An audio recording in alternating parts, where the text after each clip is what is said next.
অভিযোগ সংশ্লিষ্ট শেখ ফজলে নূর তাপস, সাবেক সংসদ সদস্য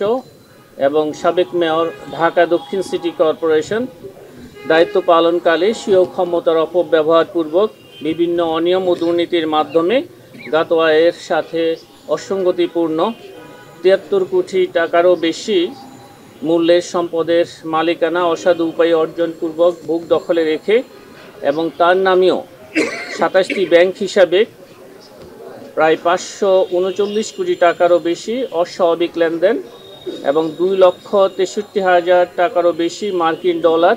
জমা এবং ২,৫৩,৭৯১ মার্কিন ডলার উত্তোলন, সর্বমোট ৫,১৭,০০০ টাকারও বেশি মার্কিন ডলার, ৫,১৭,৫২৭ মার্কিন ডলার অস্বাভাবিক লেনদেনের মাধ্যমে অপরাধলব্ধ অবৈধ অর্থ গোপন ও আড়াল করার উদ্দেশ্যে জ্ঞাত সারে হস্তান্তর ও স্থানান্তর করে দুর্নীতি দমন কমিশন আইন ২০০৪-এর ২৭-১ ধারা, মানি লন্ডারিং প্রতিরোধ আইন ২০১২-এর ৪-এর ২ ধারা এবং দুর্নীতি প্রতিরোধ আইন ১৯৪৭-এর ৫-এর ২ ধারায় শাস্তিযোগ্য অপরাধ করায় তার বিরুদ্ধে একটি মামলা রুজু করা হয়েছে। অভিযোগ সংশ্লিষ্ট আফরিন তাপস, তার স্বামী আসামি শেখ ফজলে নূর তাপস, সাবেক মেয়র, ঢাকা দক্ষিণ সিটি কর্পোরেশনের সহায়তায় জ্ঞাত আয়ের উৎসের সাথে অসঙ্গতিপূর্ণ ৬,৪০,০০,০০০ টাকারও বেশি মূল্যের সম্পদের মালিকানা অসাধু উপায়ে অর্জনপূর্বক ভোগ দখলে রেখে এবং তার নামেও ৯টি ব্যাংক হিসাবে ৭০,৮৯,০০,০০০ টাকারও বেশি লেনদেন এবং ৩,৯৫,০০০ মার্কিন ডলার অস্বাভাবিক লেনদেনের মাধ্যমে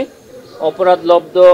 অবৈধ অর্থ গোপন ও আড়াল করার উদ্দেশ্যে জ্ঞাত সারে হস্তান্তর ও স্থানান্তর করে দুর্নীতি দমন কমিশন আইন ২০০৪-এর ২৭-১ ধারা, দণ্ডবিধি ১০৯ ধারা এবং মানি লন্ডারিং প্রতিরোধ আইন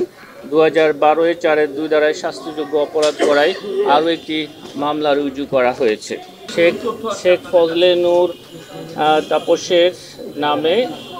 প্রাথমিক অনুসন্ধানে যেই তথ্যাদি পাওয়া গেছে এটা ভিত্তিতে মামলা রুজু করা হয়েছে। তদন্তকালে আরও তথ্যাদি পাওয়া গেলে, আরও স্থাবর অস্থাবর সম্পদ দেশে এবং বিদেশে পাওয়া গেলে সেগুলিও এই মামলার সাথে অন্তর্ভুক্ত করা হবে এবং আমরা আপনাদের কাছে এই সব তথ্যাদি দিয়ে আমাদেরকে সহযোগিতা করার জন্য আহ্বান জানাচ্ছি। তারা এই মুহূর্তে পলাতক আছেন, কোথায় আছেন এই সংক্রান্ত সঠিক তথ্য যদি আপনাদের জানা থাকে আমাদেরকে দয়া করে জানাতে পারেন।